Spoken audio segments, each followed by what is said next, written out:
ચાલો આજે આપણે જાણીશું માળા એટલે શું, તેમાં 108 મણકા કેમ રખાય છે.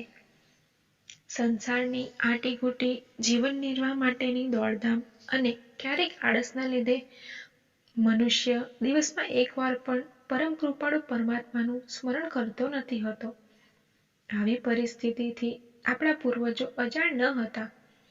ઋષિ મુનિઓ આવા વ્યસ્ત મનુષ્યને દિવસમાં એકવાર પ્રભુ સ્મરણ કરવાની પ્રેરણા આપતા હતા, જે આગળ વધતા 5 વાર અને પછી 11 વાર નમસ્કાર કરવા કહેતા.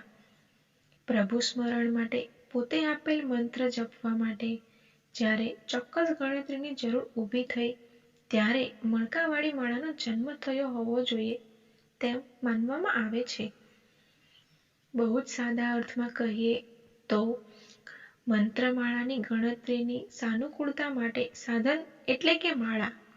આ માળા 108 મણકાની બનાવવામાં આવી તે પાછળનું રહસ્ય જાણવા જેવું છે.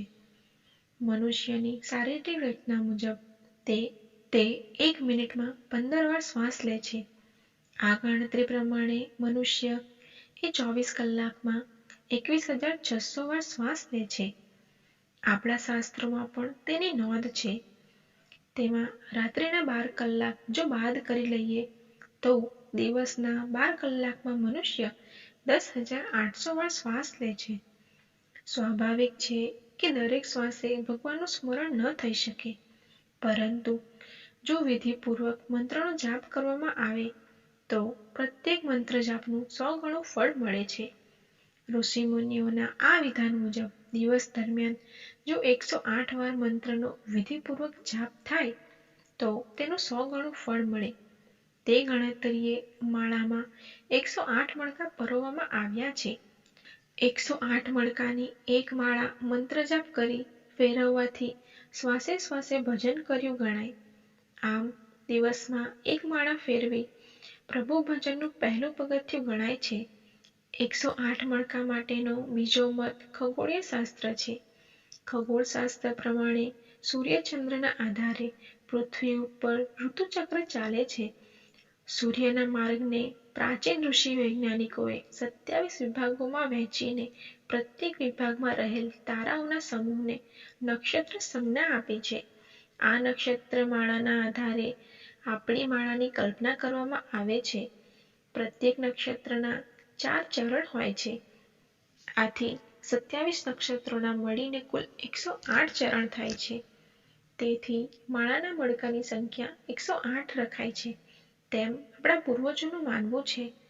બ્રહ્માંડની નક્ષત્રમાળા જેને કેન્દ્રમાં રાખીને ફરે છે તે સ્થાનને સુમેરુ પર્વત નામથી શાસ્ત્રમાં વર્ણવવામાં આવ્યું છે.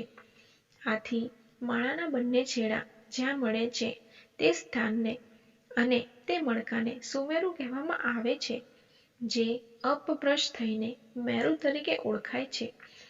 જ્યારે માળા ગણતા મેરુનો મણકો આવે છે ત્યારે 108 મંત્રજાપ પૂરો થયાનો સંકેત મળે છે અને ભાવિકો તે સમયે મેરુને આંખે સ્પર્શ કરી નમન કરે છે. મેરુના મણકાને રેશમના દોરાથી ગુચ્છાથી પરોવવામાં આવે છે. માળાના આ મણકાઓ વિવિધ પ્રકારની વસ્તુઓમાંથી બનાવવામાં આવે છે, પરંતુ શાસ્ત્રોક્ત રીતે આ મણકા સુખડના લાકડાના કે સાદા લાકડાના હોય તે પસંદ કરવામાં આવે છે. ગળામાં પહેરવાની માળા એ તુલસીના લાકડામાંથી બનાવવામાં આવે છે, જેનાથી કેટલાક રોગોમાં રાહત થાય છે. મનુષ્યના પોતાના મનની શાંતિ માટે પરમાત્માના ઉપકારનું ઋણ અદા કરવા માટે માળા દ્વારા મંત્રજાપ કરે છે.